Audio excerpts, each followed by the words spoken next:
mu nekk émission boo xam ne day jukki lépp li nga xam ne nag moo nekk nag ci actualité lu aajo ci wàllu demee dikk bi mu ci saxaar si ci jaww ji wala tamit ci suuf si tey nag wala ci géej gi tey nag ñuy aborder mbirum nag loo xam ne mooy mbirum saxaar si bi nga xam ne ak problème ak lu ñuy wax projet train express régional parce que gis nañ boobu ba léegi léeg-léeg liggéeykat yi di wax léeg-léeg mu nekk askan yi nga xam ne nag ñoom ñoo xaw a man impacté ci projet boobu moo tax tey nag ñi nga xam ne ñu dalal ñaar nit ñoo xam ne seen xam-xam vraiment ñoom kenn ki mu ngi dëkk Thiaroye Gare te nekk nag coordonnateur national impacté du train express régional muy Macodou Fall ak ki nga xam ne nag mooy Mademba Camara moo nekk syndicaliste nekk président collectif des délégués du personnel de Dakar Bamako ferroviaire tey nag galaa ñuy sóobu nag ci waxtaan bi ñu may tuuti ñoom ñu nuyoo ak téléspectateurs yi ñu ko tàmmali ci Macodou Fall. waaw merci beaucoup Théodore donc avant tout man maa ngi lay remercier ñi nga xam ne ñoo nekk fii Walfadjri defe naa ni fii mooy plateau bi daf may fàttaliku balance bi ñu defoon fii mu tàngoon lool avec Pape Ndiaye wax dëgg yàlla bañ ne police sax mi ngi gaare fii ci buntu Walfadjri di ñaanal Sidi Lamine Niass tamit fi mu tëdd yàlla na suuf sedd si kawam di remercier tamit di la remercier à nouveau ci sa engagement ci li nga xam ne tey jii moom ngay véhiculer comme journaliste di ko jël ci banlieue bi macha allah dëgg yàlla journaliste bu royukaay nga daal jërëjëf merci beaucoup. Mademba. oui maa ngi lay remercier ci invitation bi man maa ngi tudd Mademba Camara effectivement je suis syndicaliste. Je suis le président du collectif des délégués syndicaux et personnels de Dakar Bamako ferroviaire comme ni ko sama naataango bi dafay ma koddu rek ci suuf léegi rek ci la ñuy julli ñu ngi julli ci jàkka ji hadis bi nga wax ni bi nga xam ne suñu yonent bi sallam da ca daan wax ni dangay liggéey ba mel ni doo fi jóge di jaamu yàlla ba mel ni suba ngay génn àdduna tey Sidi Lamine liggéey na liggéey boo xam ne tey ba tey mi ngi mel ni mi ngi fi jaamu yàlla ba mel ni du fi jógee it def na ko fi ndax bàyyi na fi loo xam ne tey ñun ñi fi julli ñaanal nañ ko te yaakaar nañ ne tiyaaba yi dina ko fekk vraiment ñàkk nañu ko mag koo xam ne c'était la voix des sans voix ci jamono bi yëngu yu bëri mi ngi fi am ñëpp seen xel delluwaat na ci moom yàlla na ko yàlla yërëm te xare ko àjjana. waaw comme ni ma ko waxee woon sànq rek ci mais nañu tàmbali d'abord galaa ñi nga xam ne ñuy sóobu ci waxtaan bi def historique un peu transport ferroviaire parce que boo xoolee transport ferroviaire ci Sénégal 19e siècle la commencé si atum 1882 ci jamono Afrique occidentale française foofu nag ñu première kii bu ñu créé mooy ligne Dakar Saint-Louis mu toll woon si presque 262 kilomètres mooy équivalent tey par la route Dakar Saint-Louis mu nekk 264 kilomètres. donc ci kaw loolu bu ñu defee loolu bu ñu ko tàmbalee nag si atum 1882 1885 lañ pare chemin de fer boobu bu ñu xoolee nag ñu si loolu ñu diggante bi 1904 ñu lancé ligne Kaay Niger 1923 tamit ñu ñëwaat ligne Thiès Kaay ba après 1924 exactement ñu lancé ligne Thiès Kaay waaye tamit di diggante bi Thiès Kaay bi ak Kaay Niger dañ ko jot a fusionné pour mën a développer esprit maanaam panafricanisme ci jamono jooju nga xam ne Afrique occidentale française ba tey moo fi woon 1924 nag 1946 plutôt Dakar Saint-Louis moom dafa rejoindre presque mbirum Thiès si régie des chemins de fer régie française des chemins de fer moo amoon temps yooyu. donc ba léegi c'est sous l'époque coloniale waaye 1960 nag bu ñu jëlee nag suñu indépendance foofu lañ ñëw li ñuy wax nag créer li ñuy wax plutôt dañu éclaté woon ñu créer nag suñu structure mais nag fu ñu ko jàllalee on l'a pris juste parce que y avait la fédération du Mali. fédération du Mali boobu nag après dafa éclaté bu mu éclaté ñu créer ñun société ñu créé ñun si ñun régie des chemins de fer du Sénégal ñoom waa Mali créé régie des chemins de fer du Mali bu ñu jógee waat foofu nag ñu dem ba 1963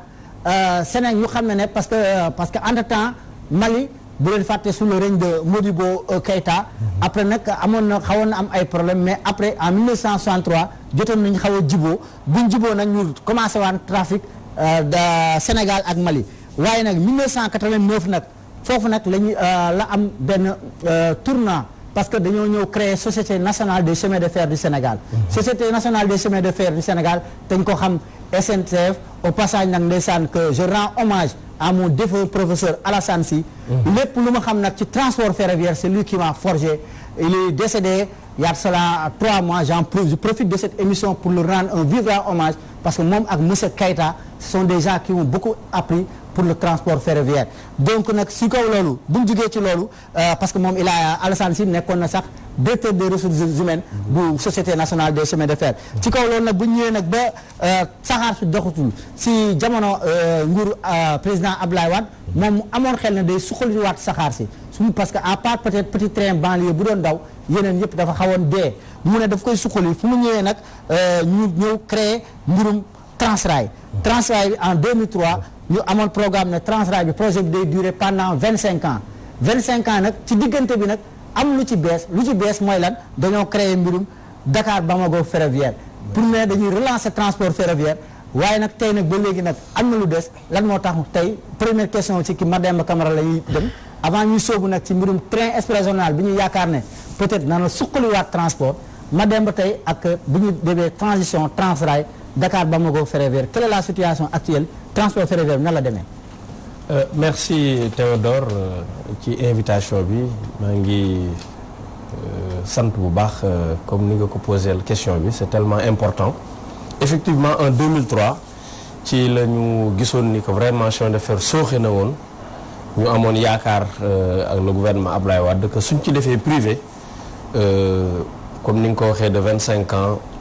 que chemin de fer dina développer mais vraiment ça a été une surprise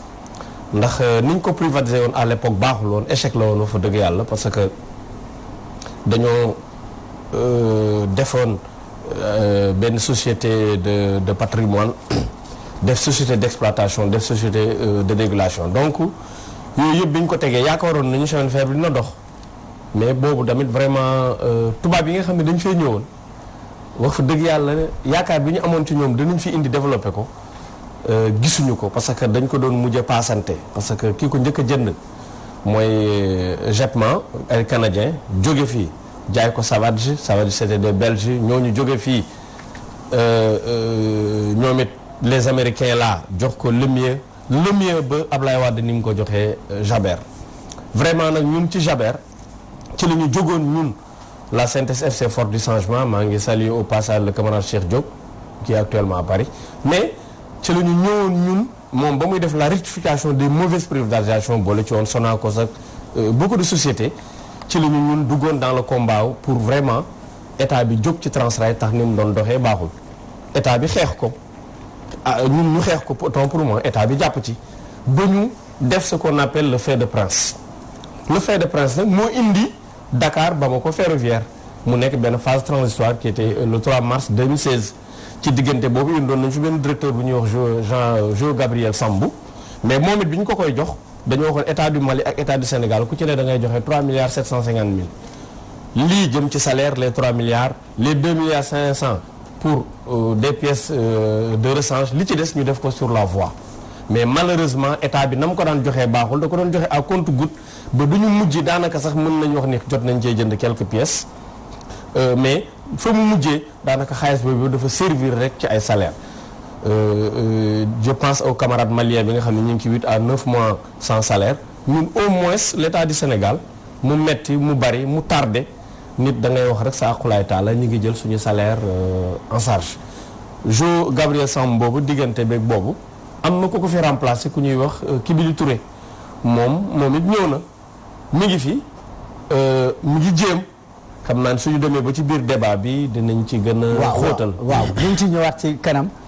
tey yow ñi nga xam ne Makodou nga xam ne doomu Thiaroye Gare ak maanaam banlieue bi ku wax Thiaroye ak loolu lépp li ko wër saxaar si am na lu mu doon dundal maanaam côté boobu tey boo doon comparer démb ak tey saxaar si noo ko gisee. waaw merci Semedo avant may commencer maa ngi nuyu tamit sama naataango Camara donc comme ni nga waxee dafa naa ni ku ne Thiaroye Gare saxaar si am na lu bari lu muy joué ci Thiaroye Gare parce que bu njëkk bañ nekkee xale ñun fa lañ juddoo presque ci Thiaroye ci kii bi ci passage à niveau bi donc il y avait le train express train kii bi train Dakar Bamako bi daan dem express Dakar Bamako donc suñu jigéen ñi ñu bari dañ daan def ay commerce di jógee Mali di jënd ay produits bu ñëwee ba ci gaar bi fa lañ koy wàccee franchement Thiaroye riche macha allah ci activité économique te train bi tamit am na rôle bu am importance bu mu doon jouer ci Thiaroye parce que moo doon attirer Thiaroye surtout le marché de Thiaroye ba nga xam ni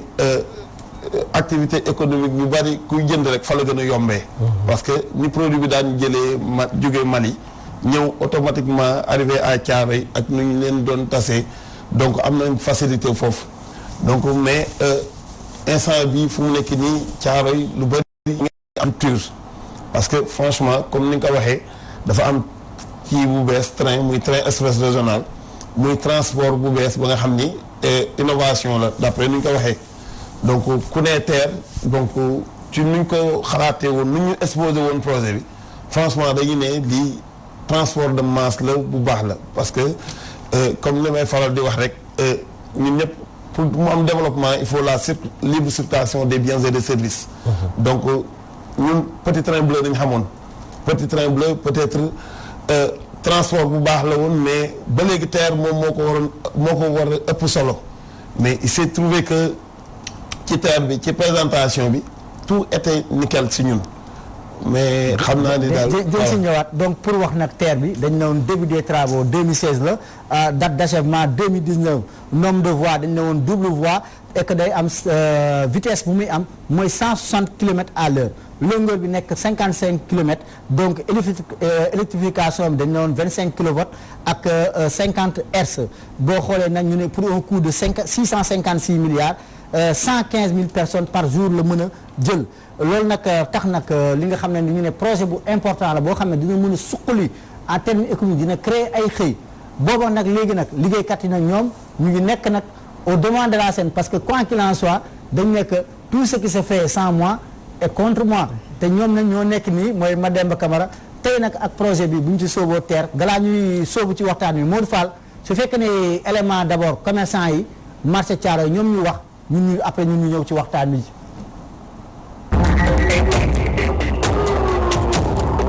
bëgg Mountaga moom mi géré projet bi mu xam ni projet bi dañ ko defoon pour jëriñ askan wi mais defuñu ko pour loraate te Mountaga à notre très grande surprise dañu toog réunion mu ne ñu xaalis musu fee ñàkk depuis avril seen xaalis mi ngi fi depuis avril seen xaalis mi ngi fi te xaalis bi seeni borom mënuñu see jot kon am na lu ci laxasu président de la république am na lu mu waxoon li mu war a génne lépp génne na ko ba troisième tranche génn na léegi xaalis bi génn na bon bu tagee ci Mountaga si la tagee ba bëgg ñu fay nit ñi seen alal suñu problème mooy dañoo bëgg marché bii ñu nekkin bi jaar yoon suñu problème mooy dañoo bëgg mal bii nga xamante ne ay nit ñoo ko moomoon toogoon fi jëndoon ko seen alal ñu xëy toj ko ñu xam li tax ñu toj ko ci ko leen war a fay leen seen xaalis ñu fexe nañ jotee seen alal passerelle nag moom il n'est même pas question que ñu xalaat ni Thiaroye war nañ ko mën a tëj te du am passerelle parce que Thiaroye mënoo dugg Thiaroye bala ngaa gën dem ji ba jàmm gën wala ba ay Pikine dugg si marché Thiaroye loolu mënul nekk ak marché Thiaroye impact bi mu am ci marché bi à Thiaroye dafa di division boo xam ne dafa doy waar à Thiaroye tous les infrastructures de base ñu ngi basé wu fii léegi bu fekkee ne tëj nga fële léegi ñu xëyee fii la ñuy soxla fan la ñuy jaar pour ñëw fii loolu muy lu doy waar loo xamante ni ñu ngi ciy interpellé président de la république gis nga maire bi moo joxe autorisation ne nan toj taabal yi mu gis ko gis loolu gis ne banditisme boo nekk nit ñi di fa jur ay doom di leen sànni mu ne kon dinaa ko toj mu bind une première lettre promoteur bi bañ mu defa ko arrêté promoteur bi toj ko promoteur bi nee na képp ku mu jaayoon moom dina la fay taabal ci kaw ñu ne Mountaga dafa luubal 2 milliards ci marché Thiaroye léegi loolu amuñu ci ay preuve yu leer waaye comme ñun yoral nañu xaalis te dégg nañ ñu luubal na kon bëgg nañ président de la république passe sur le oreille mu taxaw ci loolu mu xam loolu fan la féetewoo parce que waa 2016 li tax kenn mënu leen a fay ay na la ba jóobu foofu la dooree président de la république lañu amal affaire parce que ndey li puso àndaar président de la république lu Mountaga def moo ko woo def loo jox ne ko xaalis bi ne ko obligatoirement mu dugg mun tay amoon na tekki gi dafa amoon lu ko waral dañoo toogoon di leen may battement fi mu toll nii nag dañoo gën a jóg parce que li ñu jaaxal mooy le projet tire à sa fin yéen a ko dégg donc déggandoo le projet tire à sa fin boobu ba léegi tey Mademba yéen d'abord ak projet bi est-ce que yéen vous les travailleurs dañ leen impliqué dans la réflexion parce que jotoon nañ ajouté waxoon nañ si mbirum Dakar Bamako ferroviaire que dañuy lancer ligne bi bien que ak parallèlement ak TER bi ñu ne du bokk wax moom dara parce que si benn onde rajo étrangère sax liñ laa déggoon directeur bi Kibili Touré exactement muy ne le TER n'a rien à voir avec la relance du projet de transport sur de la ligne Dakar Bamako est-ce que boobu wax léegi yéen travailleurs yi am nga loolu leen gis. fi ñuy njëkk a commencer rek on a l'habitude de dire une phrase boo xam ne c'est tellement important ñun ñëpp cheminots yi benn baat boobu rek la ñuy wax mooy le TER a mis à terre le chemin de fer. je m'explique lu tax ma koy wax mooy li nga wax impliqué boole moom yàlla rek a tax ñuy wax mooy boolewuñu suñu dee boole tam c'est à un moindre degré fi may njëkk a commencer soo xoolee gaar yëpp ñun ñoo ko occupé woon. moi j'étais à la gare de Dakar j'étais le chef de gare de la gare de Dakar je suis exploitant de métier ma jóge fa ñoom ñu soxla gare de Dakar tëj ko bañ ko tëjee indi ñu Colobane toujours sur les projets du TER ñu tëjaat ko donc soo xoolee tey gaar yi ba ci waa PTB ñuy circuler sax ñu ngi commencé Hann jëm Thiès gaaru Hann boobu ma lay wax tey fi mu nekk nii c'est fermé à la sécurité pourquoi parce que APIX moo jël Eiffage su jëlee Eiffage mu gagné yenn marché yi Eiffage mooy installé ay conteneurs moom mooy indi groupe industrie et tout donc tey soo xoolee gare boobu amatul électricité ba nga xam ne sax dañ ko mujj fermé à la sécurité donc train wu PTB yi biir Bel Air la ñuy jógee gare marchandise ñëw ba Hann continuer dem PK10 bi nga xam ne PK13 la tuddoon mën a continuer sur implication bi impliqué wuñu benn yoon chaque fois dama koy wax dama doon wax mënoon nañu def ce qu'on appelle le transfert de compétences mooy dugal nit ñi ci TER bi parce que dama ko tàmm di wax kenn du ni TER bi bon na ndax sooy defar xëy na dina am ay yàqu-yàqu yu demee noonu mais benn question chaque fois la ñuy wax mooy est-ce que priorité la woon ci Sénégal ndax tey TER bi li muy def PTB mi ngi ko doon def en moins coût mais bëgg nañu indiwaat rénover mais mënoon nañoo jël agent wu PTB sax boole parce que seen document bi soo ko liiree dañuy wax ni TER bi day substitué wu ci PTB tey waa PTB maa ngi ciy profito fan yii ministre bi recevoir na leen mais benn question rek la ñuy laaj ñoom fan lañ leen jëmee fi ñu leen jëmee mooy lan ñu ngi def ay ITC mooy dañuy bloquer interruption temporaire de circulation. mais est-ce que loolu du poser problème sécurité ni ñu changer affaire yi kii ñëw jël compétence ñu kii Eiffage parce que dañuy xool fàttaliku le plan de circulation d'un train d'habitude day gartel day woote ne gartel peut-il libérer la voie mu doog ko bàyyi train bi dem est-ce que tey nekkul problème sécurité. waaw dina doon problème sécurité mooy comme ñu ne dañuy tàmm di ko wax ñoom ils veulent créer d'autres cheminots. Il y a des gens qui sont là comme ni nga ko waxee dañ naan puis-je envoyer parce que moi je suis agent de gare puis-je envoyer train tel gare bi répondre la pouvez envoyer train tel donc comme ni nga ko waxee circulation noonu demee ñoom na xëy na seen beneen mode de transport la xamaguñu ñoom exactement nan la ñuy circuler c'est électrique mais warul wute donc daal maa ngi doon wax ci mbiru PTB paraît-il que ministre bi li mu leen tontu dafa leen ni ñi nga xam ne mën na noo dem ci TER bi danañ fa dem ñi ci âgé peut-être ñu yóbbul leen plan social mais ñoom benn jàqare rek la ñu am mooy seen interruption interruption de temporaire de circulation yi nga xam ne day am fan yi chaque fois 15 jours nangam sangam 3 jours mu war a jeex ñu yaakaar ne dañuy reprendre ñu bàyyiwaat ko fa donc ñoom ci li ñuy wax daal ñoom yóbbante bi ñu wax mooy nan leen wax lu leer nañu arrêté totalement wala 4 mois la au moins syndicalistes yi fa nekk jiite travailleurs yi am benn confiance boo xam ne installé wu na seen diggante donc daal vraiment côté boobu la fait ñun ñu concernant nag Dakar bu ma fa ferroviaire ñun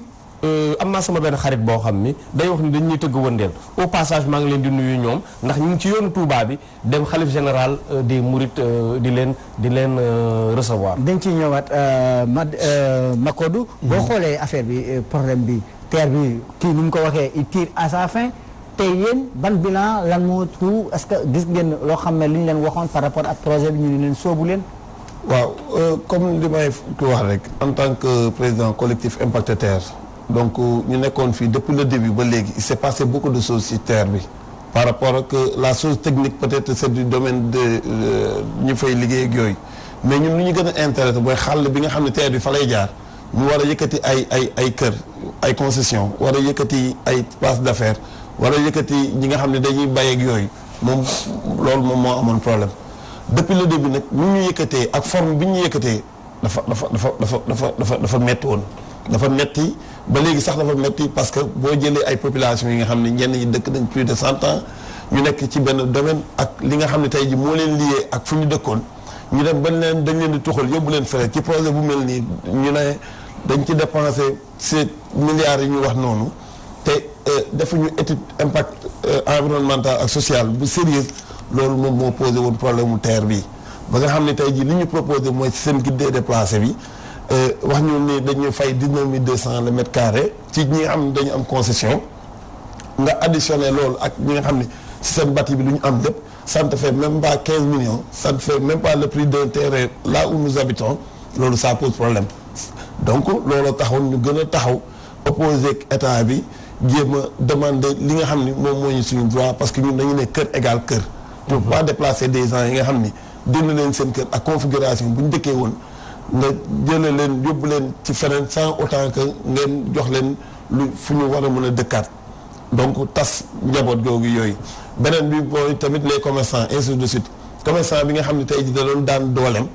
yor place d'affaire am di ci dimbali ay njabootam defe naa ni ñoom ñooy wax noonu dégg nga leen cri de cœur boobu donc ñooñu boo leen naree jëlee foofu tamit toj seen magasin dig leen ne da leen di fayu leen donc loolu tamit ça pose problème loolu yëpp nag collectif bi xeex na fu ñu war a jaar yëpp jaar nañ fa ñu war a bind nañ leen ba yàlla def. président mais fu mu sooxee. fan moo tax affaire yi bon tout le temps des problèmes foo toogee mënoo toog benn 15 jours wala dara doo dégg tey nga dégg Caaroy yuuxu bu subaa nga dégg nu mu tudd waa Tëngéej ñoom sax ñoo ci gën a tumuranke mais chaque jour nga dégg ñu ku plein ca départ ba la woon. départ ba buñ doon wax terre bi ñu bëri dañuy ne ñi fa dëkk c'est des taudis ñi nga xam ni seen dëkkuwaay baaxul wala loolu maanaam fausse information lañ indi woon loolu wax nañ ko fi bataay donc bañ demee ba xam ni ñii fa dëkk non seulement ñu am fulla nañ mais ensuite seen dëkkuwaay kenn gënu leen dëkkuwaay ci Sénégal ci lañ commencé nag renversé fekk ni def nañ seen étude ba pare ba tënk bëgg ñu ko forcer ñun tamit ñu opposé wu ci mu metti nag lu nekk def nañ ko ci parce que jàpp nañ ñu fi def nañ ñu fi lu nekk ba yàlla def président recevoir ñu joxe ay instructions yu ferme que nañ xoolaat le barème ñun nañ ko rectifier au niveau des commissions de conciliation nañu xoolaat naka ñi nga xam ne tey suivi impacté terre bi nan nañ leen di toppee ba nga xam ne tey ji ku si nekk dina gis sa bopp ci projet bi loolu yëpp nag des fois duñ ko respecté mooy lan mooy ni benn que commerçant yi ñu bari dañuy toj seen kër ba pare fayuñu leen ñooy topp tamit di yuuxu di wax ñi nga xam ne dañoo toj seen kër te ba ñu toj seen kër dañu ne woon il faut que ñu am indemnisation mixte maanaam ñu jox leen terrain ba pare président daf ne woon daf ñuy recaser mu jox ñu ay terrain ba pare fay ñu suñu xaalis donc ñu fay ñu suñu xaalis suñu terrain yi tardé depuis presque année daaw 2018 ba décembre 2019 benn évolution amu ci loolu ça pose problème am na ñi nga xam ne tey jii ni ñu dëkkee woon dañu jot seen xaalis ñu séddoo xaalis bi ñenn ñi seen part terrain la woon ñooñu location lañ nekk te franchement bu ñu fayu location dañ leen di génne commencé nañ am ay problème di xaar seen terrain mun ñu ko gis ñu ci bari tamit yor seen xaalis xamuñu nu ñu koy def parce que ñu ngi xaar seen logement am na ay retard yi c'est dû à quoi ñu ne lenteur administrative donc président donc li mu waxoon ni instruction yi mu joxoon pour gars yi respecté ko exécuté ko donc kenn exécuté ko gars yi respecté wuñu loolu moo waral problème yi am ci impacté terre bi beneen bi mooy mobilité parce que li ngay wax ni train bi c'est pour faciliter mobilité mais tamit bu fekkee ne tey jii passerelle fa nga war a poser toog ak population yi wax leen yéen fan la ngeen ëpp fi ngeen di jaar yan yoon ngeen ëpp fi ngeen di jaar nga teg ko fi nga xam ne tey jii population bi dafa jaar yooyu ça pose problème loolu lay waral ni ci seen passerelle yi nga xam ne tey jii dañ ko teg ci diwaan yi ci communes yi nga xam ne terre da ko traversé population yi buñ demee ba gis ni fi nañ nar a teg passerelle bi te arrangé wu leen ñoom ñëpp dañuy jug ñaxtu c'est ce qui est arrivé à Thiaroye nu mu ngandee noonu l'ancienne gare bi nga xam ne dafa symbolique ak ginnaaw raay ak Rufisque même ancienne gare bi dafa am lu muy symboliser Thiaroye ñëpp xam nañ ni ancienne gare bi fa la militaires yi daan wàcc fa la lépp daan xewe foofu ne pas faire des passerelles là-bas dafa doy waar. dafa doy waar par rapport ak terre bi promesse bi ñu ne dina suqali transport parce que jot naa wax ne dañ nekk dina aussi faciliter le transport de masse avec 115 000 personnes par jour est-ce que dans la réalité vu la configuration même géographique c'est réalisable quoi plus ou moins. de toute façon comme li ñu waxoon rek ci implication bi tout le temps lay continuer maa ngi ci waxaale le camarade Codou Fall di leen féliciter parce que yéen vous avez eu au moins la chance sax président recevoir leen ñun nag le président Macky Sall mooy président boo xam ni moom laa gisagu mu toog fi bay def mandat bay waaj a jeexal il n'a jamais reçu les cheminots dans l'histoire du Sénégal il faut le retenir ñu ngi ci ay pourparlers wala ay lobby yoo xam ne pour mu recevoir ñu mais daal c'est loolu lu ñu mësul gis la ci Sénégal par rapport ak ñun suñu implication ak TER bi ak les promesses mooy TER bi li ñuy wax soo xoolee sur le projet c'était 245 milliards ñëpp xam nañu ils sont plus de à 1000 et quelques milliards te tey sur 37 kilomètres dañuy wax ni loolu ñu ci def suñ ko investiroon ci Dakar Bamako ferroviaire bi dina jël lépp en charge. Ah bon? Ah oui parce que Dakar Bamako ferroviaire c'est transport de masse vous avez entendu le directeur du port c'est-à-dire bi génn na fi wax ni su train bi dawaatul port va perdre au moins 70% de ses recettes donc pour wan la rek ni lu tax chemin de fer bi ñu war ko suqali Dakar Bamako ferroviaire wala jógaat tantôt on nous promet la relance tantôt dañuy wax ni. mais loolu la justement Kibili Touré waxoon ci benn. chaque fois dañ naan la relance. ci loolu la waxoon ci yàgg trop si benn rajo étrangère la ko waxoon fii nekk carrément que Dakar Bamako ferroviaire sera bientôt relancé et que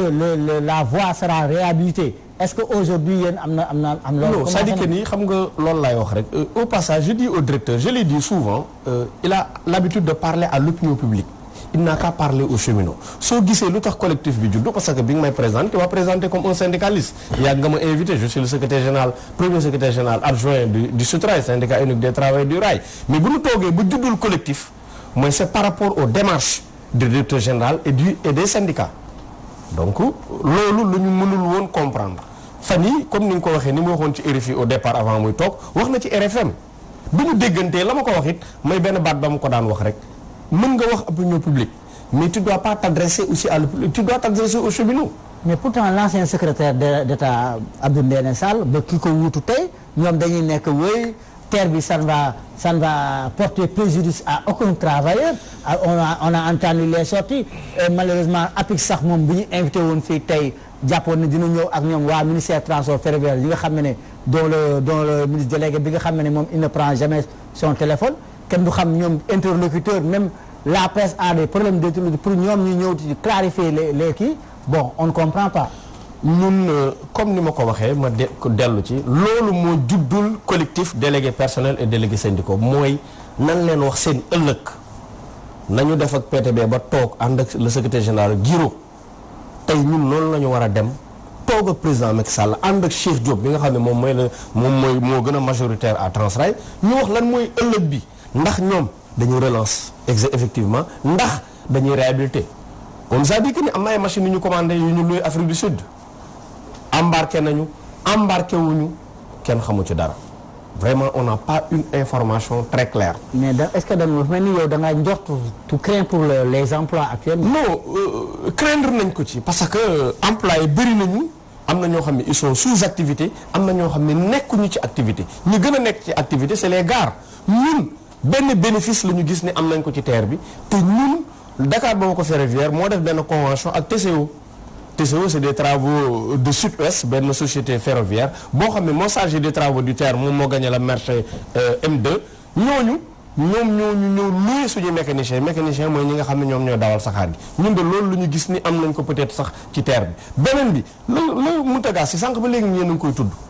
li gën a indi problème au niveau du TER ak ñi nga xam ni parce que comme ni mu amee des gens qui sont impactés il y a des services yi nekk ci biir chemin de fer qui sont impactés mooy ñun Dakar Bamako ferroviaire parce que moom ci boppam bi muy defar ses voies de contournement pour seeni travaux daf ñu demandé woon ay aiguilleurs ñu formé ay aiguilleurs mooy ñi nga xam ne ñooy changer voie bi ñooñu am na lu ñu leen waroon di jox ba démb ba sànq ba tey kii wuju ku mel ni PTB ci seeni perte de recette am na benn compensation boo xam ni Mountaga moo ko waroon di ci gis ngeen fi waa PTB génn nañu donc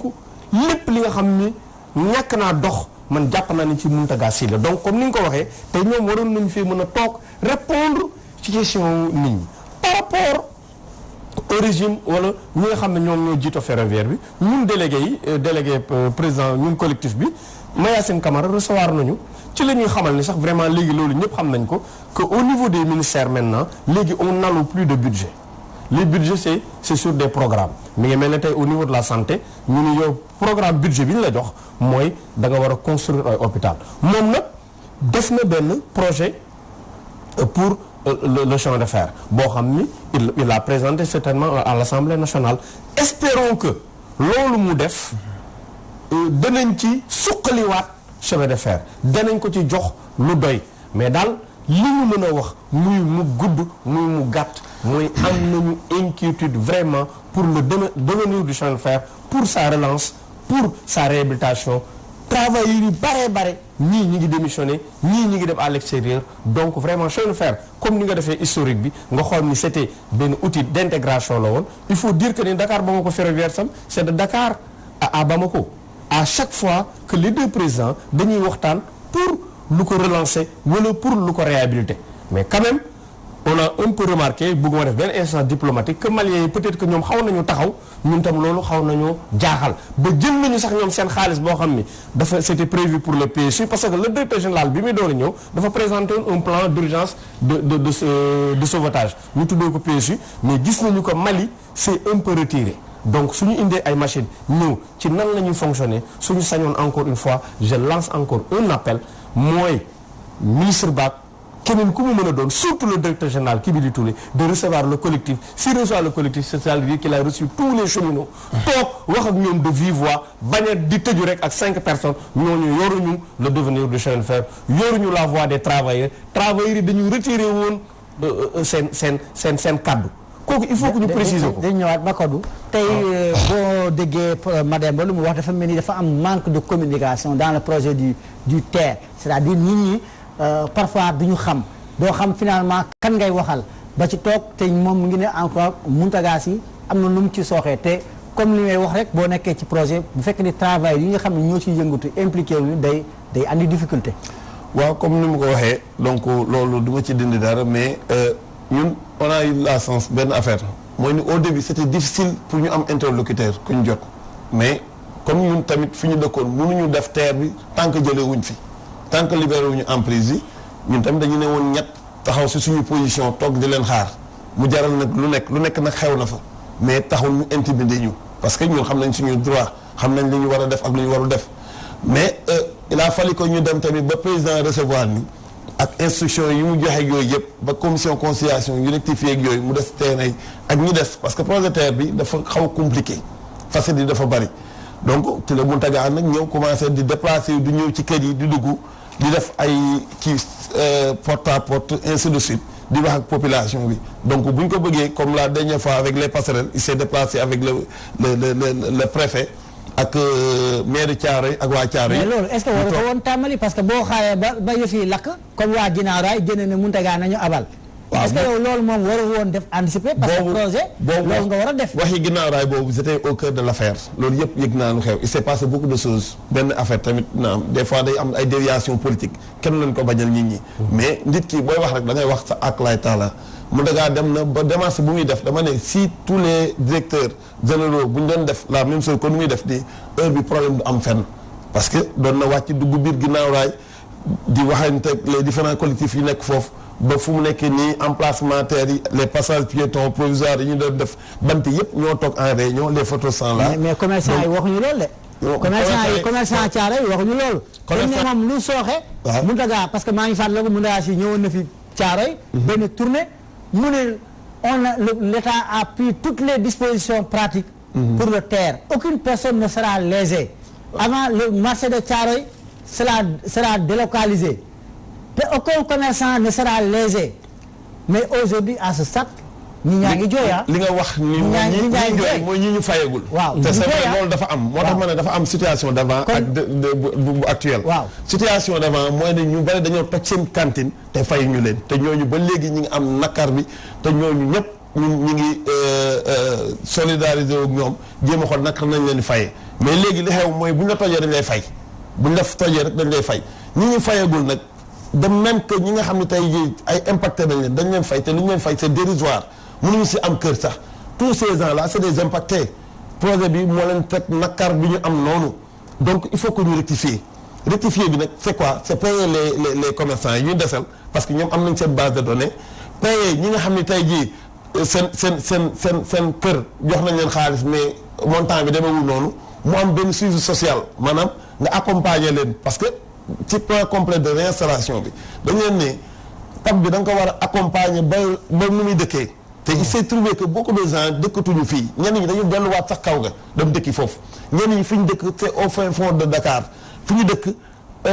amul sax ay ndox amul dara ñu dëkk ci ay précarité yu doy waar alors que projet bi bu ñu jëlee sa kër normalement da nga war a xool da nga war a gën a sukkaliku sa projet de développement la noonu lañ tëggee tous ces projets là mais loolu lañ constaté que ñoom loolu moo leen dal léegi nag pour cela il faut que état bi ñëw jéem leen xool naka da leen di defee suivi bi ba nga xam ni tey jii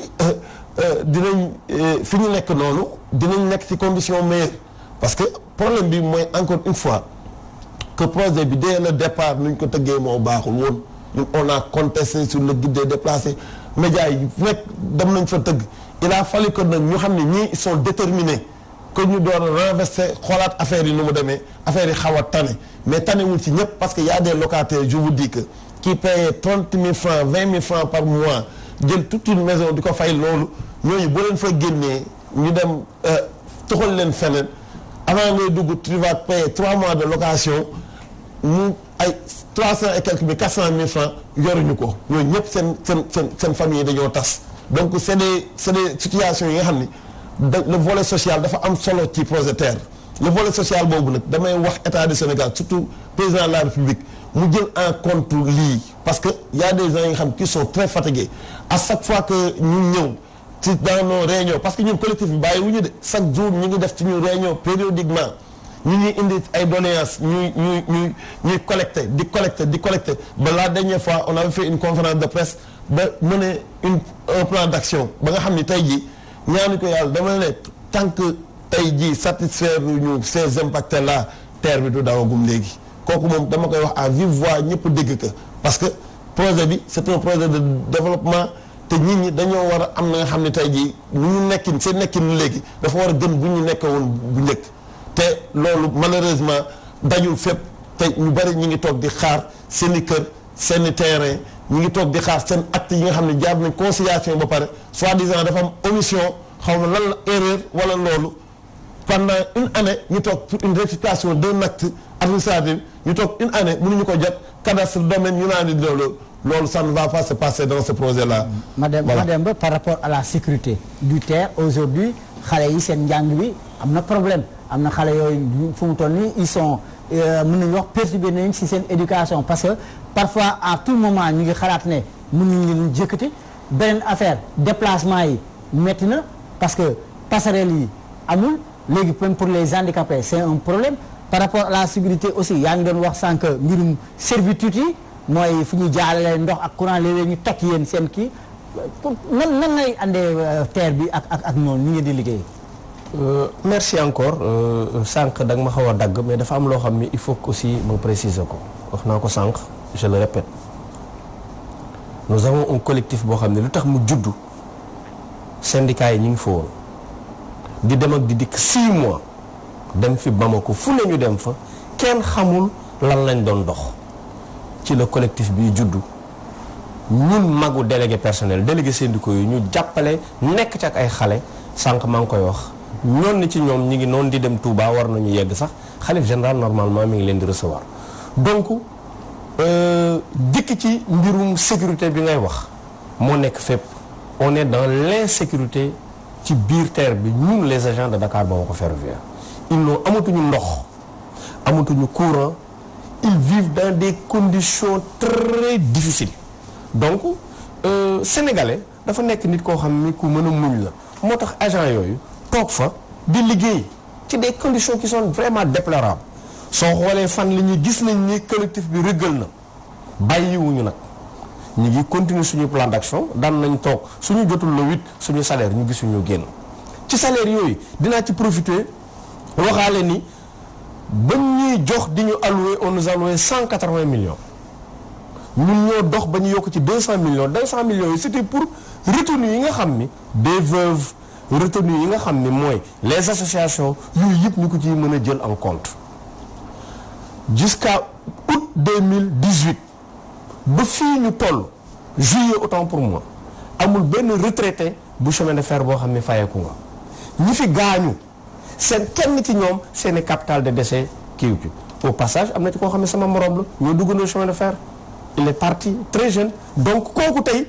lan lañ njabootam di duddee capital de décès boobu mënoon na am lu mu ko jëriñ donc tey pour problème sécurité bi ngay wax on est vraiment dans l'insécurité au niveau du terre parce que tey bërki démb rek damay dem di dem aan ma duggee côté gendarmerie boobu dama gis ñu bloqué ko tu es obligé nga yéeg ba ci pont bi wëriwaat pour mën a dugg ci gare bi parce que boobu maa ngi doon dem ci gaaru aan bi je reviens encore parce que ñun loolu rek mooy suñu mbir. mais nan ngeen def pour transport personnel bi justement kon léegi nan ngeen def pour ramassage ak yooyu d'autant plus que amoon ngeen ko ay temps nan ngeen def. non yooyu yëpp soo xoolee damay wax ni daanaka gouvernement yi fi jaar yëpp de Diouf à nos jours man damay gis ni tubaab yi dañu fee bàyyil dara au lieu ñu maintenir l'activité au lieu ñu gën ko defar mais damay jàpp ni dañ ko gën a yàq comme terre bi ni ñu ko waxee sànq on fallait gérer l'existant. est-ce que politique bi sax. non chaque ku ñëw rek da ngay bëgg a marquer sa empreinte ku ñëw rek da ngay bëgg a marquer sa empreinte sànq maa ngi doon wax ci mbiru machine yi suñu quitté Afrique du Sud di ñëw même suñu yegsee au port am na ci loo xam ne tey ku gaare oto lu yàgg xam nga ne oto ba grippé na ana wagon yi ña nga tege yan matériel la machine yi di dawee ban mode de transport la ñuy dawee nan lañ leen di kiiwate est-ce que waruñu def au préalable ay visites yoo xam ni bañ a toog ba machine yi yegsi ñu door a dem di wuti ay pièces wuti lii wuti lële donc yooyu yëpp moo tax ñu ni encore une fois on a été reçu par Mayacine Camara le collectif on attend que le ministre Youm recevoir ñu nous attendons tamit incessamment le directeur général de Dakar Bamako ferroviaire muy Kibili Touré moo mënu recevoir ñu su bañee mu dégg ñu yëngatu ndax je l'ai bien dit am nañu suñu plan d'action am na fu ñu jëm te gëm nañ suñ ñu ko waxul danañ jóg comme ni ñëpp jógee pour ñu wax ñi ndax ñoom ci mais daal tout est confus lépp dafa lëndëm ci suñu bët dara leerul il faut qu'on soit très clair encore une fois ñi nga xam ne dañ ko téye en otage les 5 personnes là nañu bàyyi Kibili Touré mu wax ak cheminots yi la mu def RFM wax ñëpp dégg ko defe naa ni ñëw taxaw jàkkaarloog cheminots yi wax ak ñoom je crois que c'est mieux. Macodou tey pour duggee li nga xam ne ma dem moo mooy si mbirum saxaar si ak terre yi tey yéen askan wi bi nga xam ne yéen a loru ci terre bi lan ngeen jàpp moom lañu war a mën a def pour que vraiment askanu Sénégal gi yëpp gis seen bopp ci projet bi kenn bañ ci loru coow li jeex. damay waxtaan ak sa benn kii bu impacté par BRT démb moo xam ne ñoom terre bi dañ leen servir de leçon même état du Sénégal parce que ci terre bi dafa intéressant ba nga xam ne dama ne il s'est passé beaucoup de choses donc yenn sax jarul ci ko wax ci plateau ak yooyu li may wax rek mooy projet bu mën a ñëwati il faut que moom étude impact environnemental ak social bu sérieuse parce que loolu moom mooy mën a war parce que tamit le matériel roulant loolu yëpp am na solo mais dafa am lu ko gën a am solo mooy capital humain bi maanaam nit ñi nga war a déplacer yóbbu leen d'un point à un autre kooku dafa am solo ci projet ba nga xam ni dafay jar nga def nànk step by step nga jël nit ñi communication bi intégrer leen ba ni mu leen di déplacer wutal leen feneen nga door a tracer sa kii bi loolu nag c'était pas le cas ci projet terre moo tax mu xaw lum ba ñi na ñaar ni wax dëgg yàlla am na ay mort lépp dégg nañ ko ci projet terre te defe naa ni nous ne sommes pas amnésiques loolu yaa même pas yàggul am na ay décès yi ngi ci dégg yi nga xam ne ay accident parce que respecté ñu les normes ainsi de suite te daaw xaw ma daawati géej toogoon nañ fi di ci wax. dénombré nañ presque à peu près plus de 4 morts ah. voilà c'était très important diggante rek tronçon Thiaroye. voilà gaaru ginnaaw raay ba yëmbal amoon na sax ndeysaan yàlla na ko yàlla yërëm koo xam ne xelam neexul woon dëkkoon Pikine Nord ñàkkoon si bakkanam ak benn benn xale. boo xam ne ci chantier terre yooyu camion jaaroon ci kawam ci yëmbal. pour vous dire loolu dafa am professeur wax nañ ko sax dañuy yëkkati sa kër mu toog di jàng mu paralysé pour te dire c'est des conséquences yi nga xam ni ci nit ñi dañu war a xool naka nañuy jëflanteeg nit ñi doomu aadama yi parce que projet baax na ñun nous sommes tous bëgg nañ Sénégal développé mais pour cela il faut que ñu am xool ak wax ak ñi ñu war a wax ak mu war a bañ a am ay intermédiaires parce que ci projet TER bi bu fàtte nawetaan ñëpp jël nañ ay ONG yi nga xam ne seen liggéey kenn xamul lan la donc il a fallu que le collectif taxaw ba mu faciliter lépp boo xoolee ba ñuy libérer emprise bi déggoo kenn ci ku coow. toj nañ kër nit ñi toj nañ ak façon bu ñu leen tojee ñun ñoo taxawoon assister les populations ba nga xam ne toj nañ sans bruit te loolu c'est travailleur boo xam ne chemin de fer du ci lésé wu parce que nguur gi dafa taxaw temb pour relancer transport ferroviaire mu suqali mu andi koom-koom waaye nag fu mu toll nii ñi ñee ngi jooy de. waaw loolooy problème bi comme ni nga ko waxee franchement yenn yi sax bu ma ko dee dégg sama yaram day daw parce que du yoon teguñu ko fenn tey jii quand on met des milliards ci benn projet bu mel nii li nga xam ne infime population soit ñi fa doon liggéeyee muy waa chemin de fer wala population bu dëkk foofu nga xam ne comme bu doon tubaab ni mu koy defee comme heure bi kenn waxatu ko kon ñëpp parce que projet bu bëggee dem il faut que ñëpp adhéré wu ci projet boobu pour ñëpp adhéré wu ci nag il faut que nga respecter nit ñi seen ak seen yelleef te gënul wees ni ki fa doon liggéey nga dàmp ko dàmpaay ba nga xam ne wala da nga koy recruter waat mu dugg defal ko formation bu fekkee ni TER bi c'est moderne xëy na ñoom ni ñu daan liggéeyee ak TER bi bokkul ñu defal leen formation engagé leen ñu dugg ñoom ñoo war a nekk priorité parce que au moins am nañ ci connaissance ba pare. deuxièmement mooy ñi nga xam ne tey ñu ñoo impacté par le projet TER comme ni may faral di wax il faut que ñu topp leen jéem leen xool suivi bu jaar yoon bi ñu leen di defal parce que dama ne woon ñun dafa am rupture yu bari yu am diggante daaw ak ren parce que premier ministre Abdoulaye Dione moo doon jël le dossier chaque presque 2 mois à 3 mois dañ daan am réunion ak moom mu def réunion évaluation suivi évaluation par rapport ak gouverneur yeeg directeur APIX par rapport ak préfet yi parce que ñooñu ñooy intervenir ci projet TER mais depuis que ñu jëlee ko fi mënatuñu jot président de la république il est inaccessible kenn mënu ko jot ki fi nekk moom mooy le gouverneur Fall moo fi nekkoon ñu changé ko indi le gouverneur Sall ñoom ñaar ñu def passation de service gouverneur Sall ñu ngi changé ay message ba bind nañ ko lettre pour une audience mais ba léegi toogaguñu ak moom parce que nee na il faut que mu jël ay kii pour xam connaissance ci dossier bi door a mën a doxal mais ci temps boobu muy jël loolu dafa yàgg depuis daaw ba ren presque yàgg na mën na ay 5 mois 6 mois ñoom mën nañ xaar seen temps ñoom dañu am seen temps administration mais nit ñi dañu am seen temps il faut que ñu dund survivre laa mën a wax sax parce que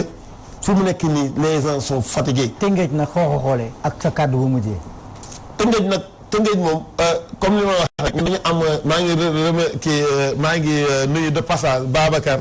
ñi nga xam ne ñoo nekk ak góor gi bi nekk suñu représentant collectif bi nekk ci Tëngéej moom tamit jàmbaar nañ li ñu waroon def ci Tëngéej yëpp ñu ngi koy def mais waa Tëngéej dañ leen dig mais dañ leen di reloger fële pôle Lac Rose ces populations là am na nga xam ne de l'extérieur dañ lay woo chaque jour ñu woo la par des coups de téléphone nee na fan ngeen toll ci affaire yi kayit yi mu am lenteur. te circuler métti na fa. circuler Tëngéej yaa ma gën a gisoon nu mu fi demee woon bu njëkk donc li may wax rek mooy ni nañu fexe ba au moins mu am mobilité surtout circulation des personnes nit ñi il faut que ñuy dem parce que li gën a grave ci Thiaroye parce que Thiaroye tamit il faut ma taxaw ci mooy marché bi waa commerçant yi boo xoolee temps yi jaayatuñu parce que seen activité économique ñu bari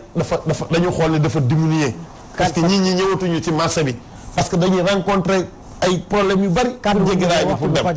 kaddu bi moo di mooy dañu lancer un appel au président de la République comme quoi que moo ne woon dafa joxe ay instructions nee ñu na ngeen ko toppal menu dama bëgg ngeen toppal ñu accompagner ñu projet bi lépp liñ ci war a def ngeen war ci mën a def dara ngeen def ko ci on l'a fait parce que boo xoolee problème yi heure bi train bi warul woon àgg fii il s'est passé beaucoup de choses dont ñu ñoo ci intervenir ba fay lakk yi ginnaaw raay ba mu doon tàkk ñu ñoo ci intervenir Thiaroye ba ñu ci doon tàkk ñu ñoo ci doon intervenir li ñu bëgg mooy nañ ñu jox suñu suuf jox ñu suñu accompagnement social jox ñu suñu chèque de vulnérabilité accompagnement social bi nag c'est 1,5 million vulnérabilité 1,2 million une vulnérabilité dafa nécessiter benn enquête au préalable donc suuf si nag mu gën a gaawee ak la rectification des émissions. oui vraiment xëy na doo ñëw fii soo fekkee ne yàlla dafa def nga jiite ay nit wala nga bokk ci ñu ko jiite doo ñëw te mënoo tudd ki may njëkk a tudd mooy damay tudd suma frère suma xarit Daxa Kanté moom it mi ngi xam ne mi ngi bokk ci collectif bi sonn ci loolu su ma ko tuddee moom daanaka yóbbaale ñu bëri ma tudd suñu benn jigéen ku ñuy wax Koña Samb Gueye moom tam mu nekk une jigéen bu brave moom tam ñu ngi ko tuddee rek yóbbaale daanaka jigéen ñi nekk ci collectif yëpp sama kaddu bi nga xam ne mooy mujj mooy réhabilitation xam naa ni mu yàgg su dul gouvernement bi ak gouvernement bu mën na doon chemin de fer yàgg dinañ ko réhabiliter li may demander avant la réhabilitation mooy nu ñu jublu ci relance bi mooy activité Dakar Bamako ferroviaire reprendre train yi di déparé Bel Air di jël marchandise bi au port di ko yóbbu ba Bamako su mënta yegg Bamako mu yegg ba Kidira su mënta yegg Kidira mu yegg ba Tamba au moins loolu dañu beneen bi mooy chèque yi nga xam ne ñun dañ ñu koy fayee muy tardé état bi diñ ci dimbale ba dootul tardé ba nga xam ne duñ fi dégg yëngu-yëngu bu bëri li nga xam ne mooy volet social bi nga xam ne ñi nga xam ne dañ leen war a fay muy retraité yi ak capital de décès bi état yi jàpp ci mu fay leen beneen bi nga xam ne moo mujj mooy le service médical plan d'action bi ma may tuuti baal ma rek plan d'action bi c'est important parce que dañu ne d'ici peu li ñuy wax ni bu ñu ko réglé wul parce que man tamit je suis mandaté par ces populations là d'ici peu li ñuy wax ni bu ñu ko réglé wul lu ñu gis nag xamal ni waa impact terre bi la en tout cas ils sont déterminés à mener cette plan d'action ba nga xam ne dina am résultat te boo moytul terre bi dina am ay conséquences yu néfastes non li may wax nii dama alerté wax naa leen lu mel noonu